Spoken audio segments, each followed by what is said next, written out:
ये आपका जो बर्थ चार्ट मैंने बना के दिखा दिया, इसमें इसमें आपके एक ही लाइन पूरी हो रही है जितना मेरे को दिख पा रहा है 9, 5 और 1 की। ये वाली जो लाइन होती है, ये वाले लोग जो होते हैं वो फाइटर्स होते हैं, मतलब वो काफी क्रेजी होते हैं, उनको लड़ना होता है किसी भी सिचुएशन से। आप एग्री करते हो? जी बिल्कुल। अब यहाँ पे मैं ये भी कहती हूँ कि जो बर्थ चार्ट होता है उसके अंदर एक 9 नंबर्स होते हैं, 1 से लेकर 9 तक। अब ऐसा अभी तक मैंने अपनी लाइफ में एक भी ऐसा नहीं देखा जिसमें सारे नंबर्स पूरे हो रहे हो 1 से लेकर 9 तक।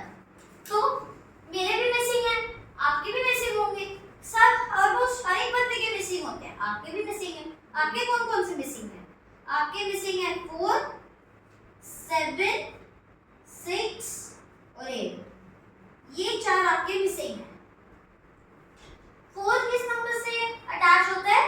4 नंबर हमारा अटैच होता है ऑर्गेनाइजेशन से, डिसिप्लिन से। इसके लिए अगर आपको 4 नंबर मिसिंग होता है तो आपको क्या करना है, क्योंकि 4 नंबर एक वुड का एलिमेंट होता है, तो या तो आप एक रुद्राक्ष पहन सकते हैं, एक तुलसी की माला। तो 4 number done. Next 7 number.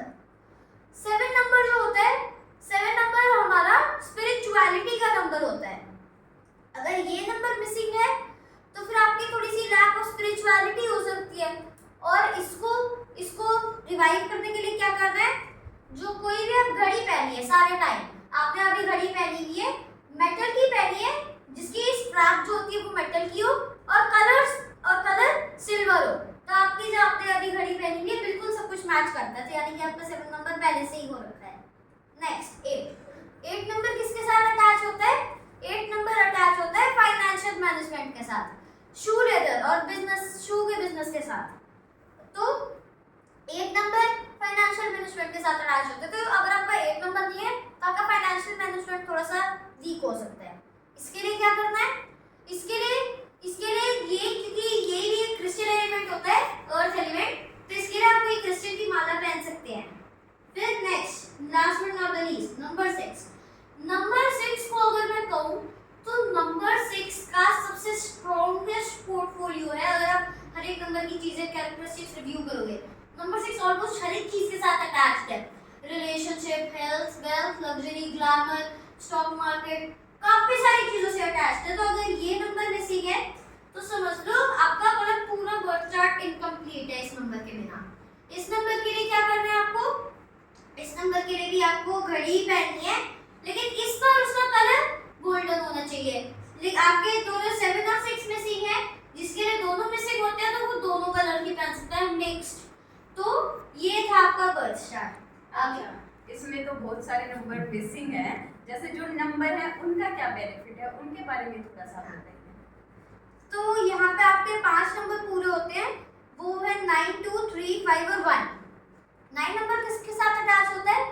9 number attach होता है एजुकेशन के साथ, 3 भी उसी के साथ अटैच होता है। 3 का एजुकेशन में और अच्छा है, 9 भी एजुकेशन से अटैच होता है। 9 आपके एजुकेशन सेक्टर को बहुत ज्यादा इंप्रूव करेगा।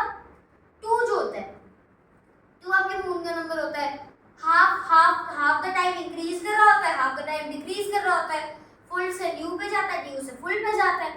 तो ये लोग बहुत ज्यादा मूडी होते हैं, इनका मूड बदलता रहता है, क्योंकि मूड भी बदलता रहता है अपने स्टेट्स। नेक्स्ट नंबर 3 बृहस्पति का नंबर है, जुपिटर किसके साथ अटैच्ड है? नॉलेज, क्रिएटिविटी, इमेजिनेशन, तो ये सब नंबर 3 का इफेक्ट करता है। नेक्स्ट नंबर 5 अगर आप मेरे को 1 से 9 तक नंबर्स पूछोगे तो नंबर 5 मेरा फेवरेट नंबर है। इसके रीजंस क्या है? एक तो मैं खुद ही नंबर 5 में बॉर्न हूँ, ये तो इतना इम्प्रूव नहीं होता, लेकिन नंबर 2 ये बेनिफिशियल रीजन है सच में एक्चुअली में, क्योंकि ये नंबर जो होता है ये 1 से लेकर 9 तक के सारे नंबर्स के बिटवीन में होता है, बीच में होता है, और जो लोशो ग्रेड होता है ये उसके भी बीच में होता है। तो ये बेसिकली हर एक चीज को पूरा बैलेंस करता है। अगर ये नहीं है तो लोशो ग्रिड कैसे दिखेगा? एक हॉलो स्क्वायर जैसा। 5 ये जो उसको एक पूरा 9x9 3x3 का ग्रिड बना देता है। तो 5 को मैं आज कह सकता हूँ एज अ मास्टर की। तो ये नंबर बहुत ज्यादा अच्छा होता है, अडैप्टिव लोग होते हैं, ये बैलेंस्ड लोग होते हैं। नेक्स्ट 1 किसका नंबर होता है? सूर्य का। सूरज क्या होता है? राजा। सारे प्लैनेट्स का राजा है, बीच में बैठा है, राज कर रहा है। तो वो कैसे लोग होते हैं?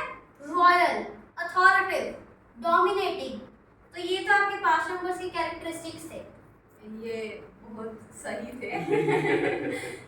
हालांकि मैं मानती नहीं हूँ इन सब चीज़ों को, लेकिन आपने बताया तो अब विश्वास करना पड़ेगा। तो अब हम वापस मैथ पे आते हैं कि जब आपके हम उम्र के बच्चे हैं, जैसे आपके लिए तो मैथ ही खेल आप छुट्टियों में शोल करते हो, आपके साथ के जो बच्चे हैं, आपके क्लासमेट्स हैं या फिर बाकी आपके दोस्त हैं, वो आपसे पूछते नहीं कैसे करते हो, एक सवाल तो आता होगा, तो आप क्या उनको सजेशन देते हो कि ऐसे करो, ऐसे हो जाएगा, या फिर ये चीज़ सीखो? ऐसे अगर वो मेरे से ऐसे क्वेश्चन पूछते हैं तो मैं उनको बस बेसिकली यही कह देता हूँ कि मतलब कोशिश करनी पड़ेगी। मैंने भी कोशिश ही करी है, कोशिश के बिना कोशिश का कोई सब्स्टिट्यूट नहीं है, ये मैं पक्के से कह सकता हूँ। और मेरी जो सक्सेस स्टोरी है अभी तक, वो मतलब मैं एज अ गॉड गिफ्ट कह सकता हूँ। और मैं ये भी कहता हूँ हर एक इंसान के अंदर एक गॉड गिफ्ट है, आपके अंदर भी होगा, मेरे अंदर भी है, बस उसको निकालना है। मतलब वो अभी एक केज के अंदर है, हमें उसको पहचानना है कि वो अभी है और उसको उस केज से निकालना है और उसको उभारना है। सर आपसे मेरा सवाल है कि जैसे आप तो आपका बच्चा खुद ही सही से इस्तेमाल करता है फ़ोन का, और आजकल के बच्चे जो भटके हुए हैं, बच्चे कहना गलत होगा, हर कोई फ़ोन में लगा रहता है, चाहे छोटा हो बड़ा हो, तो आप उनको क्या राय देना चाहते हैं? मैं राय देना चाहता हूँ जी सभी पेरेंट्स को और बच्चों को कि देखिए टेक्नोलॉजी तो हमें अपनानी पड़ेगी, बिना टेक्नोलॉजी अपनाए तो हम पिछड़ जाएंगे। तो टेक्नोलॉजी तो अपनानी, पर टेक्नोलॉजी का सही इस्तेमाल करें। जैसे मैंने अपने बच्चों को कभी घर में ना वो कार्टून टीवी में और यूट्यूब में कार्टून देखते हुए नहीं देखा। वो यूट्यूब देख रहे हैं, फ़ोन देख रहे हैं, तो उसमें कुछ अपना लेसन पढ़ रहे हैं, कुछ प्रोडक्टिव काम कर रहे हैं, कुछ नई चीज़ सीख रहे हैं, न्यूज़ सुन रहे हैं, तो ये चीज़ों में देखा है। तो अगर आप टेक्नोलॉजी का सही जगह इस्तेमाल करेंगे तो वो बहुत अच्छी है और हमें दुनिया में लाइफ में बहुत आगे लेके कृतन, मेरा सवाल आपसे है, जैसे हम कई बार थक जाते हैं बहुत कि बहुत हो गया काम, अब नहीं करना। जैसे हमारा क्या होता है नॉर्मली, मैं अपना बताऊं तो कि बाहर निकल गए घूमने के लिए, थोड़ा सा टहल लिए, तो आप क्या करते हो माइंड को रिफ्रेश करने के लिए?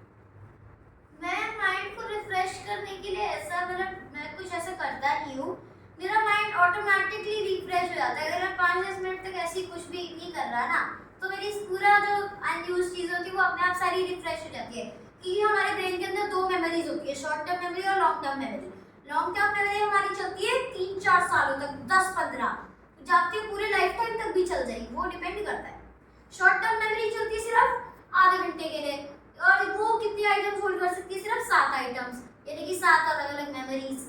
वो सिर्फ हमारे 5-10 मिनट तक ही चलेगी, उसके बाद चली जाएगी।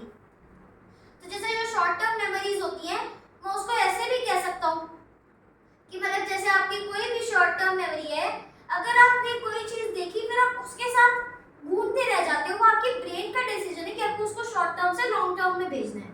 अब मान लो मैंने भेज दिया, जो आइटम्स ब्रेन को नहीं लग रही कि भेजनी है, नहीं याद रखनी, वो कैसे जाएंगी? वो अपने आप 5-10 मिनट में जाएंगी ना, खुद तो अपने आप नहीं जाएंगी। तो मैं बस ऐसे ही जब ब्रेन को ऐसे ही रिफ्रेश करने के लिए बस ऐसे थोड़ी सी आईज क्लोज कर लेते हो, 5-10 मिनट बाद जो सारी शॉर्ट टर्म मेमोरी होती है वो सारी एम्प्टी हो जाती है। एक मिनट